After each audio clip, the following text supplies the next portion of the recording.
Hi everyone, in this video I'll go over 6.3 and 6.4. We're getting into more factoring here. Factoring, like I said, can be challenging.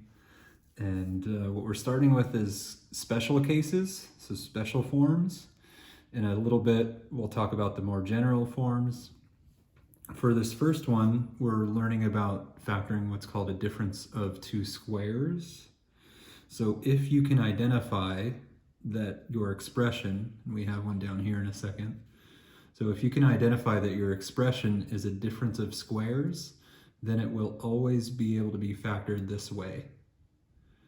So for example 1, part 1 here, if I look, I have x squared. So x squared minus 81, in terms of something squared minus something squared, well, that first something is exactly x. And that second something, in other words, the number being squared to make an 81, would be 9. So in terms of the information here, A is being played by x, and capital B is being played by 9. So if I want to use that now to actually factor this thing would then factor as x plus 9 times x minus 9. And that would be this first one factored. If you want to perform a check, basically what we did is we unmultiplied. So if you want to do a check, what you can then do is literally multiply this back out. So if I FOIL that, so I'll take the first times the first, I get x squared. The outside combination is negative 9x. The inside combination is positive 9x. The last combination is negative 81. And negative 9x plus 9x obviously cancels. And we're left with x squared minus 81, which is exactly what we started with here. So it does check out.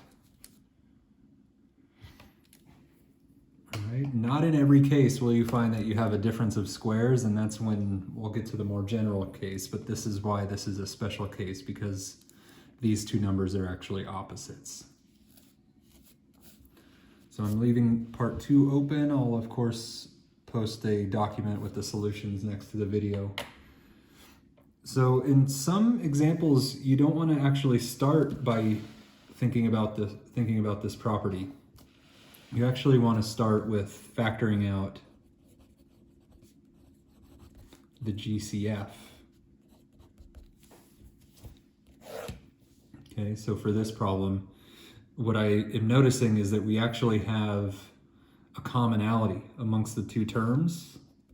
So I have 18x cubed and 2x, so I can factor out actually a 2x. So 2x factored out front.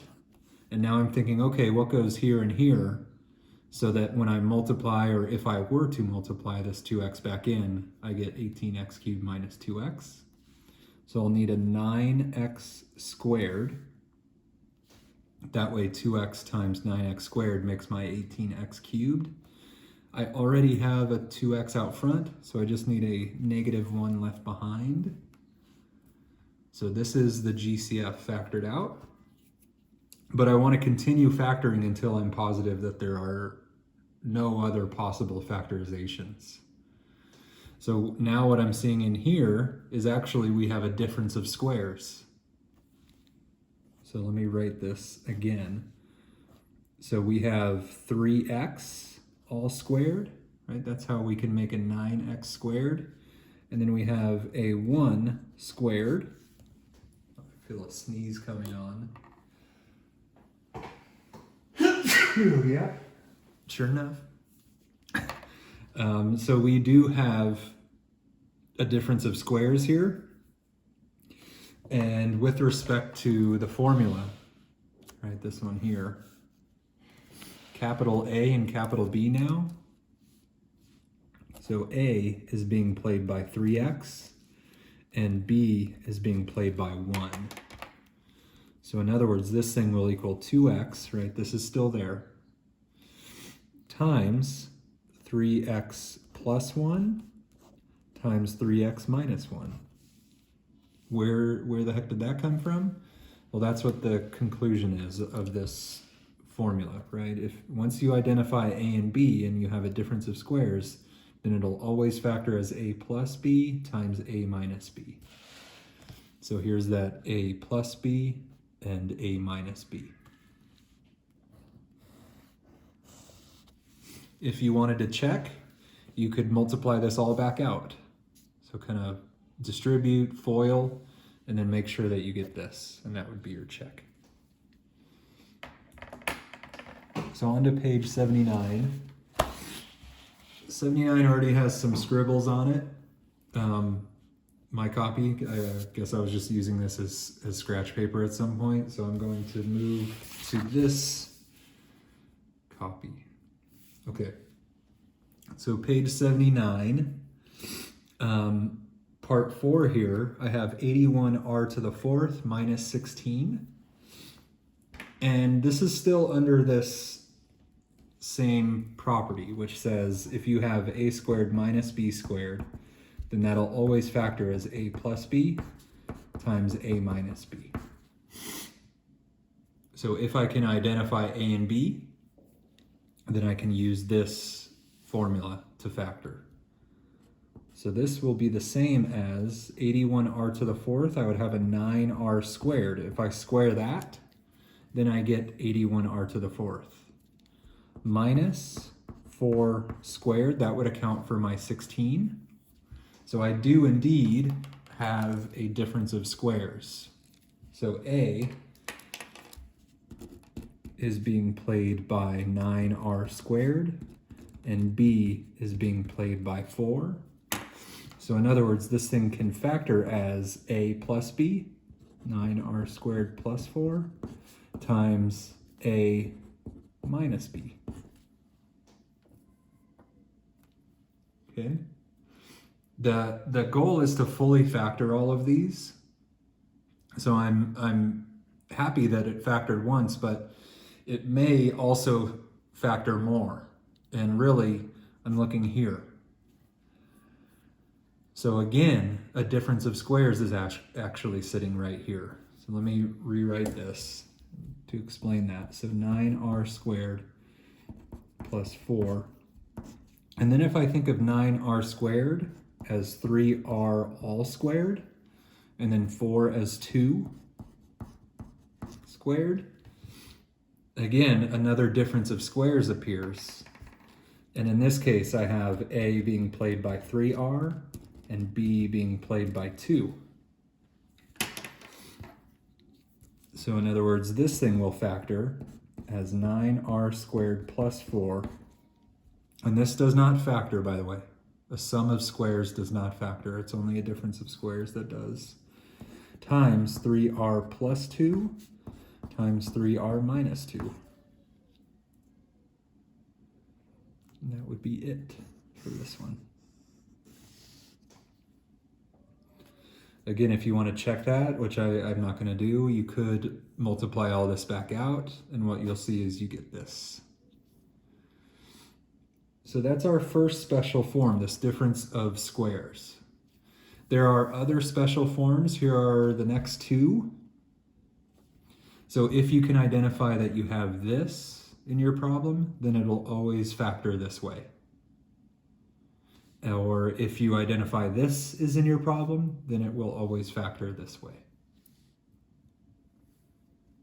So I'll go on, actually I'll leave part 2 open. I'll actually do part 1. Let me get rid of this. I'm just doing that so I can see this, so I can kind of talk about this and do this problem at the same time. All right, so if you look at this first one, the only difference here is that we have a plus in this case and we have a minus in this case. Everything else is the same, right? So where it's plus, it leads to a plus, and where it's minus, it leads to a minus. And that's the only difference between number 1 and 2. So looking here, the only possibility is that this may be a type described by number 1, since it's a plus right here. So let's see, identifying a and b again. If I have x squared, that can be the same as x squared. I'll leave a little space. And then 49, that's the same as 7 squared. So within this problem, in terms of a and b, it looks like a is acting like x and b is acting like 7. So if it's true that this middle term is 2 times a times b, then we're in this case. Then we're sitting in this first case here. So 14x, is that the same as 2 times a, which is x, times b, which is 7? So is that 14x? It is, which means that this is falling exactly into this special case. So this will factor as a plus b all squared. In other words, x plus 7 all squared.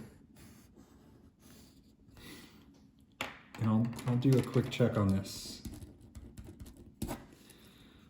So x plus 7 all squared, that would be equal to x plus 7 times itself, x plus 7.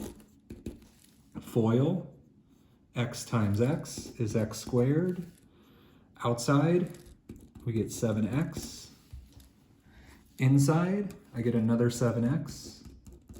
And then lastly, I get a 49.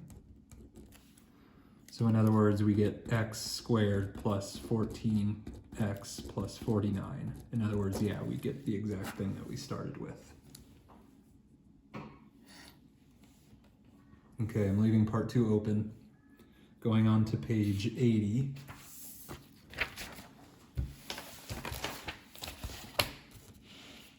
I'm leaving part 3 open. I'll again show how to do this one in that document that's attached. So the whole reason behind factoring is to be able to solve equations. It's not as though we're just learning it to torture ourselves or something, although it might seem like that sometimes. Really, it's a tool. Factoring is a tool, and we use that tool in the context of solving equations. So this property right here is super important. So what it's saying is something kind of really simple but subtle. So it says if the product of 2 factors is 0, and that's what this is, here's a product of 2 factors equal to 0, then at least one of the factors is 0. And that's the sentence in a nutshell. It's that simple, it's that subtle though. So if a times b is 0, then it must be true that either a is 0 or b is 0. Or both a and b are 0. And 0 is the only number that that's true for. In other words, if we're getting 0 out of multiplication, 0 needs to be in the multiplication, right? The only way that 0 is a result of multiplication is if 0 was involved as one of the factors in the multiplication. We can't get 0 out unless 0 is in. And that is the only number that that's true for. Okay, so applying that to this first problem, a times b equals 0. Here's something times something equals 0. In other words, this piece right here is acting like a, and this piece right here is acting like b, and of course here's our 0. So I do have that a times b is 0. What this would mean is that either a is 0, b is 0, or both. So I'll say, well, x minus 6 needs to be 0, or 4x plus 3 needs to be 0, or both. Solving these, add 6, subtract 3, subtract 3.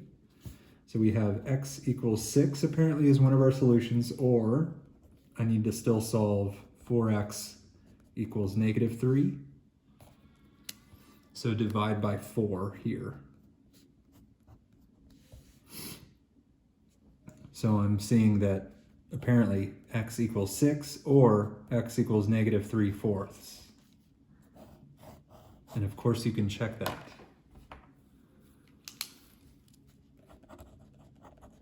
So the claims would be that 6 minus 6 times 4 times 6 plus 3, question mark, is 0. And also negative 3/4 minus 6 times 4 times negative 3/4 plus 3 is 0. In this one, we're getting 0 times some number. 27 is 0, and that's true. In this one, we're getting some number, I don't care what that number is, times negative 3 plus 3. This is 0 equals 0, and that's true. So indeed, these are the solutions. Zero product property. On to page 81. Okay. So I'm leaving part 1 open. I'm going on to part 2. And this is where we will need to figure out a more general approach to factoring. Okay, so what I'm going to do here is kind of explain this other more general strategy for factoring. So to factor ax squared plus bx plus c. So that's what I'm about to explain. So the first step is to factor out the GCF, the greatest common factor. So I'm looking here. This is my ax squared plus bx plus c. Right, so just to be clear, this thing that I'm going to explain how to factor in general is sitting right here. This is a particular case of this. So there's actually nothing to do with the GCF in this case. Nothing is shared amongst these three terms. So I'm on to step 2, which is calculate a times c. So meaning take this number and multiply it by this number. So part 2 in our particular problem would be take this 1, so a times c equals 1 times 5, in other words 5. Okay. Step 3 is factor a times c, looking for factors that add to b. And by b, I mean this number right here. So for step 3, I now want to factor 5, because that's a times c in this particular case, right? I'm factoring a times c. In this case, a times c is 5. Looking for factors that add up to negative 6 in this case, because b is negative 6. So you now, for step 3, kind of have this little puzzle to solve. You want to find two numbers that multiply to positive 5, but also those two numbers, you want them to add up to negative 6. So you're trying to check both of those boxes. All right. After some experimenting, maybe you'll find that negative 5 and negative 1 do this. Right? Negative 5 times negative 1 is positive 5. And negative 5 plus negative 1 is negative 6. Okay, so we have found that there is a solution to this little puzzle, which means that this does factor. If there is no solution to this puzzle, then that just means that this thing doesn't factor, and we would need some other way to do this. So that brings us to step 4, is rewrite bx in terms of the factors you found in step 3. Here's what I mean by that. So I'm going to rewrite this problem as x squared minus 5x minus x, really 1x, right? I'm taking -5 and -1 as coefficients. All right, so I'm still needing to write +5, right? All I've done is split up the -6. So just to be clear, -6 was our middle term. -6x is still right here. I'm just rewriting it in terms of the factors that I found before. All right, just to be clear, maybe I'll do these in blue. So those numbers are right here. Right, so I took -1 right there, I took -5 right into there. This all still equals 0. Okay, step 5 is factor by grouping.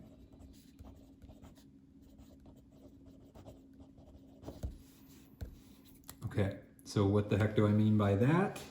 I'm going to look at these two and then these two. And I'm going to factor those groups. So factor out the GCF of these first two. I'll have an x and then x minus 5. I have a leading negative. What I recommend is factoring out the negative. If it's starting with a negative, go ahead and factor out the negative. So I'll have -1 factored out and then x minus 5 left behind. This all still equals 0. So I factored out of these two. That's what I have here. And then I factored out of these two. That's what I have here. And now I have x minus 5 that's common to both. So I will factor it out, leaving behind x minus 1. So after all that, now we have this equation right here, but it's in factored form. So what I now do is zero product property. It must be that x minus 5 equals 0 or x minus 1 equals 0. So add 5, add 1. So I'm seeing that x should be 5 or x should be 1. And I'll do just a quick kind of visual check on that. So if x equals 5, then I'm getting 25 minus 30, right? Replacing x with 5. So 25 minus 30, that's -5 plus 5 is 0. Right, so that one's true. That 5 works. Try out the 1. 1 squared is 1. Minus 6 is -5. -5 plus 5 is 0. So they both work.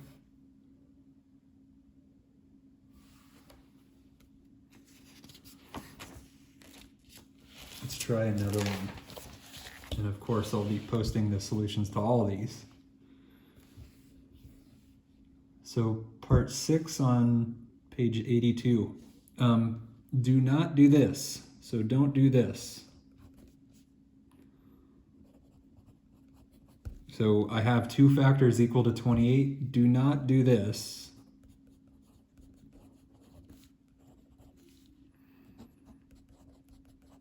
That is not true.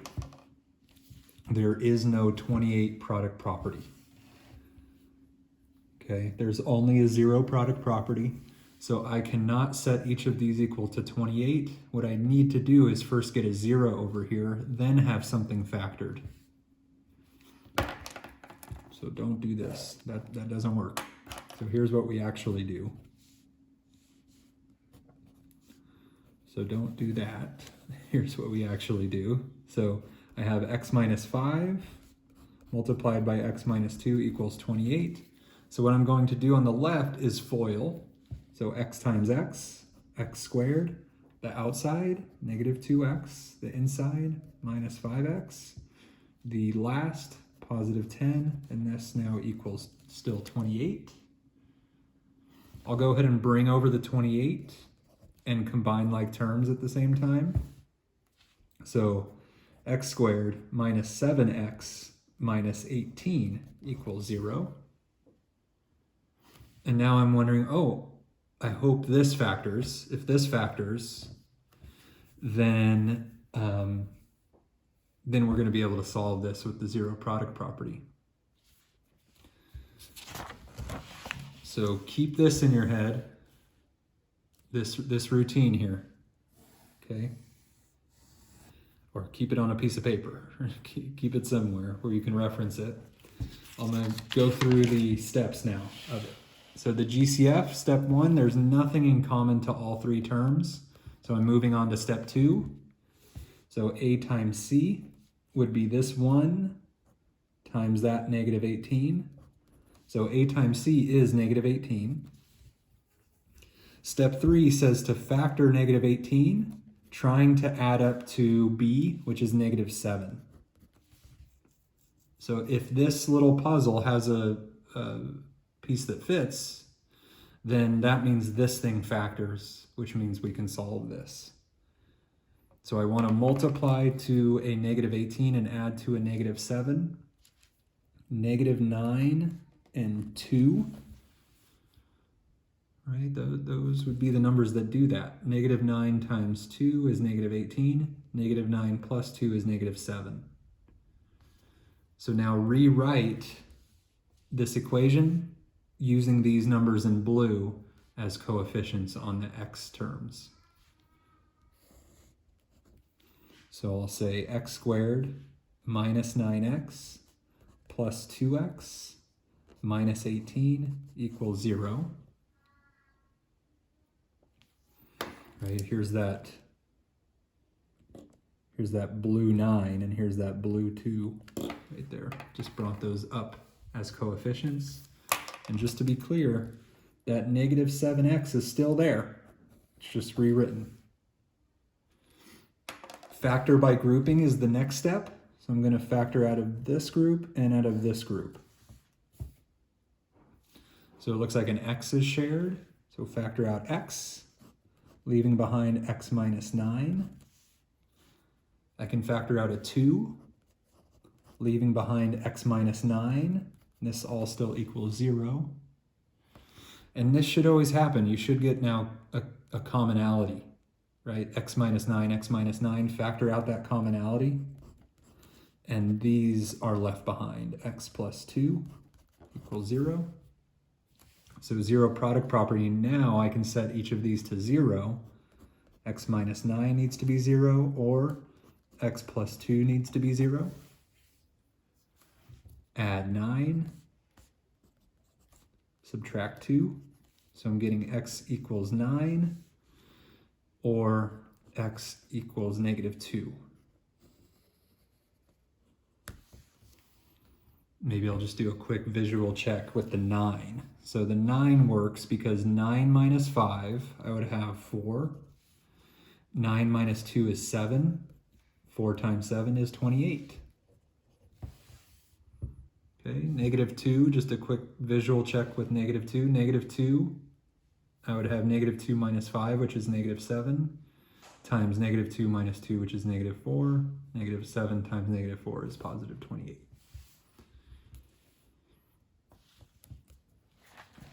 All right, so on to page 83. So here's an application of when this type of thing might be useful. It says you throw a ball straight up from a rooftop, 160 feet high with an initial speed of 48 feet per second. So this formula describes the ball's height above the ground, h in feet, t seconds after you throw it. The ball misses the rooftop on its way down and eventually strikes the ground. The situation is illustrated here. So the question is, how long will it take for the ball to hit the ground? So if h tracks the height of the ball, when it hits the ground, h will be 0. Okay, so what I'll do is I'll replace h with 0.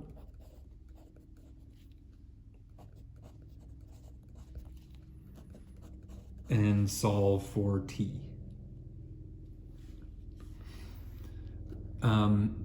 Keep in mind the first step in that factor process, which I wrote back here, is factor out the greatest common factor. So on this one, there's actually something to be done there. So it looks like I can factor out a negative 16. So I'll say 0 equals negative 16 out front, leaving behind a t squared minus 3t minus 10. Right, so negative 16 times t squared gives me my negative 16 t squared. Negative 16 times 3 gives me this, sorry, negative 16 times negative 3t gives me this positive 48t. Negative 16 times negative 10 gives me this positive 160. Once that negative 16 is factored out front, I can just divide it away. It's really unnecessary to have it still there. So 0 now just equals t squared minus 3t minus 10. So that's part 1 of the factor process. And now part 2 said take a times c. A is 1, c is negative 10. So a times c would be 1 times negative 10.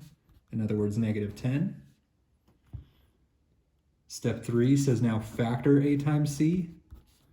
Looking for numbers that, of course, multiply to a times c and add up to b, which is negative 3 in this case.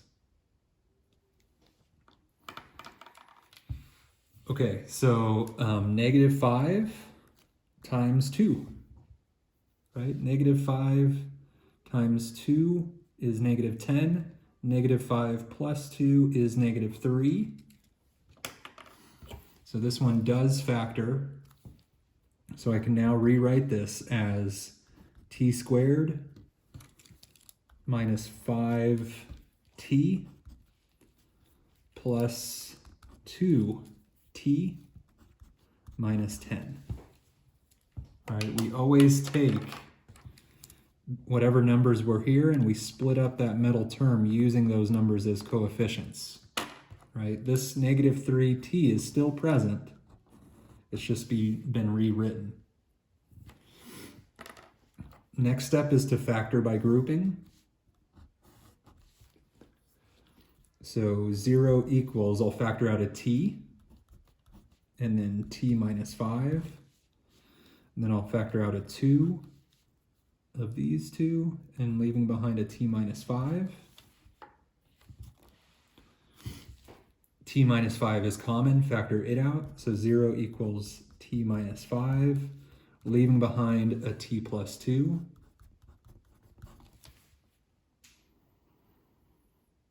Okay, 0 product property says 0 needs to equal t minus 5, or 0 needs to equal t plus 2. Add 5, subtract 2. So I'm getting 5 equals t, or negative 2 equals t. So both of these are mathematically true, but only one of them is actually the one we care about. Time is a quantity that keeps marching forward. So to talk about this negative time doesn't really make a lot of sense. So I'm going to throw that one out. So how long will it take for the ball to hit the ground? Our units were, if you look right here, t seconds. So t is in seconds. So this is 5 seconds down here. So 5 seconds is how long that took to hit the ground. All right, I hope to see some people in my office hours coming up. I haven't had many people come to my office hours for Math 92.